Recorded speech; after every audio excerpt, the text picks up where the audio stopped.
Hello friends, मैं सुचेता अग्रवाल और basically मैं सफ़र कर रही थी हार्मोनल डिसबैलेंस से, जो मुझे नहीं पता था।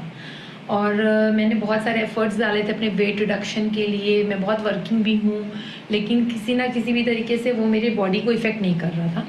Then I came to know about Anand nature cure and I went there for naturopathy.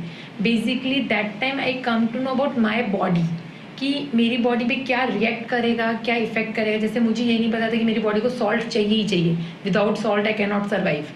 सो और अगर मैं सॉल्ट छोड़ दूंगी तो वीकनेस आ जाएगी, और वीकनेस आ जाएगी तो वैसे प्रॉब्लम। तो उन्होंने विद सॉल्ट विद शुगर मेरा कम किया, वेट डिटॉक्स किया मेरा बॉडी। इनके जो इन्होंने मुझे डाइट प्लान्स दिए या जो इन्होंने मुझे वर्किंग कराई, इट्स नॉट अबाउट कि मैं बहुत हैवी वर्कआउट कर रही हूँ, ऐसा नहीं है। But it's again about knowing about your own body, कैसे टॉक्सिक मेरी बॉडी से इन्होंने निकाले डिफरेंट मेथड से। और मेरी स्किन बेटर हुई।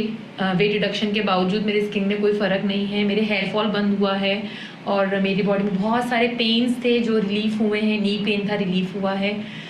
सो I am enjoying this naturopathy and definitely अपने इंडियन कल्चर का जो नेचुरोपैथी है, आयुर्वेदा है, उससे बेस्ट ऑप्शन नहीं है आपकी हेल्थ कवरिंग के लिए। So go for Anand nature cure. Thank you.